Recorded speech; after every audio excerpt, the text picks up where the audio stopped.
Biologists look at the world a little differently, and that's what makes us special. Hey, I'm Dr. Patty Parch. I'm a traditional naturopath, founder and owner of Naturally Unbridled Wellness and naturallyunbridled.com, where we focus on wellness solutions, not disease management.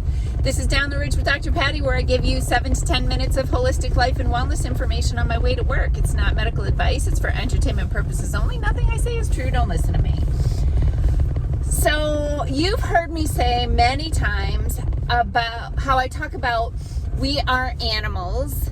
If we were still living connected to nature, in nature, we would be living in tribes.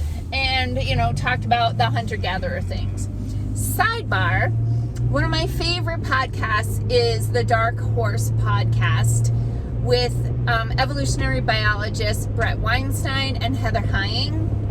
I really enjoyed their podcast for many reasons, one of which is the way they model how to disagree with someone and talk through that, and sometimes agree to disagree, and sometimes see things from another perspective and perhaps change your position. Really love them for that, as well as the fact that they're freaking biologists and, like me, former members of the blue team who have moved to a different tribe. And that brings me to today's topic, which is tribe behavior. So biologists, and for those of you who maybe don't know, my undergrad degree is in animal science, and I have a master's degree in biology and 2 doctorates in natural health. So biologists kind of can't help living by the scientific method, right? We make observations, we form a hypothesis, we test the hypothesis, maybe we change that based on our analyzing the data, and then kind of prove the hypothesis to be true or not true to the best of our knowledge until maybe we get some new information and reformulate a new hypothesis. And so, we kind of go through life just trying to figure stuff out. And so because of that, we observe a lot. So we observe behaviors as well as, experiments like what happens to this dish if I add cumin, right? Like testing that sort of stuff. That's science, the art of science.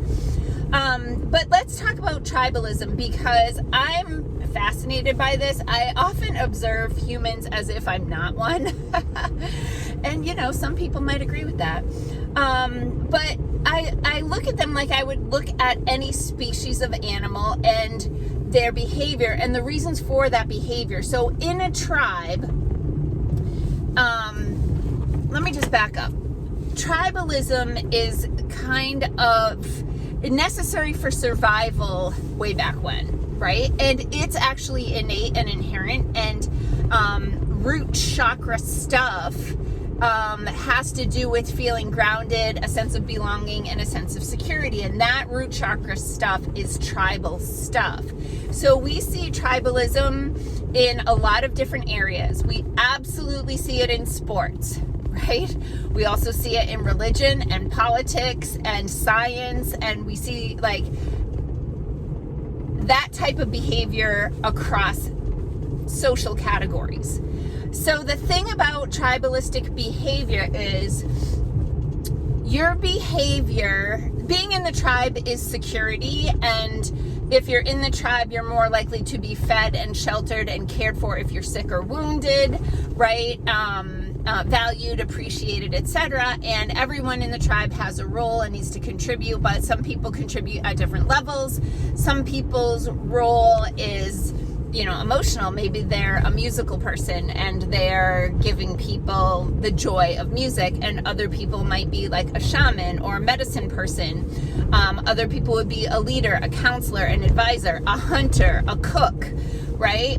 So everybody kind of has their own role. If everybody had the exact same role, the tribe would fail. and, not continue to reproduce. So the tribe would be primarily family. However, it would be normal and natural for some people to leave that tribe and go to another tribe for a variety of reasons, one of which is reproduction, perpetuation of the species, because way before we discovered DNA, we realized that brother-sister matings result in weaker offspring. Therefore, that's probably a bad idea. So if we stayed in our tribe for our whole life and never felt compelled to either bring in new people or have some people leave on whatever terms, the tribe again would fail over time because of inbreeding. So it is, inherent in us to want to belong, and people search for belonging in different areas. And some people, because they lack a sense of belonging in certain areas of their life, they have a dogmatic,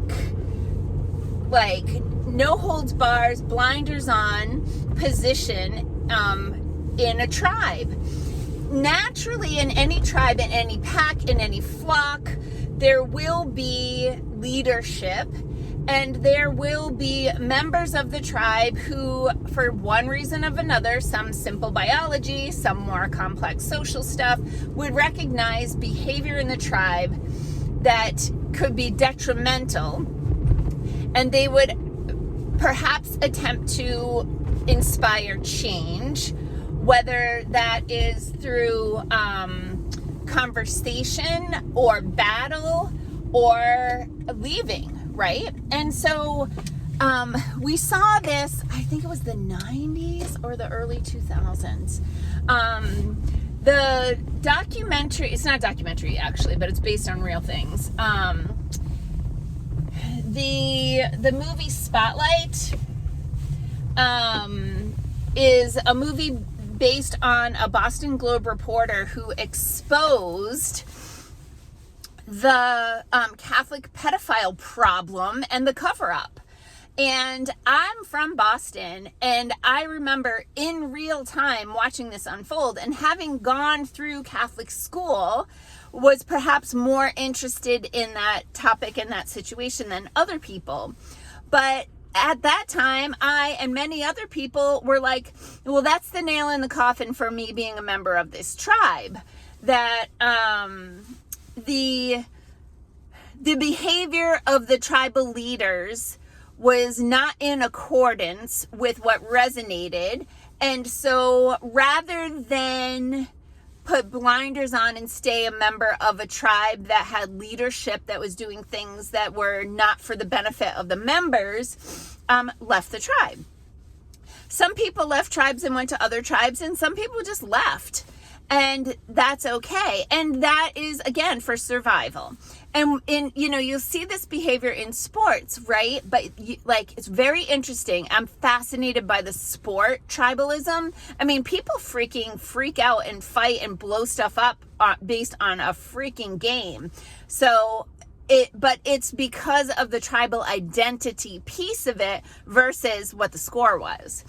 But, there are some teams that over time, they just suck. And they lose way more than they win. Yet people are, to some degree, still buying tickets and still buying shirts and still watching the game to only be disappointed. That is bad biology. That is really a red flag that those people are less likely to survive long term because they are not making a change when it's obvious that the tribe is flailing and failing. And so we're seeing a lot of this in politics over the past 4 years, right? So there are a lot of people in the blue tribe that have these set of values that they think are important and we're told were important to the rest of the tribe. And then we sit back and we observe that the behavior of the tribal leaders is detrimental to the members of the tribe. To the point, just basic tribalism biology is letting lots and lots and lots and lots of people come into the tribe without any way to house, feed, provide them with something to do to contribute to the tribe. And in fact, they deplete resources from the tribe. And that's just one of countless examples that had me and countless others, like I hope a lot of others, walk away from the tribe.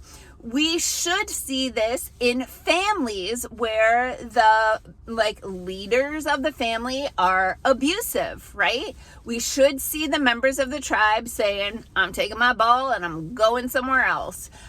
Because the behavior of the tribe is detrimental to the survival and the thriving of the members.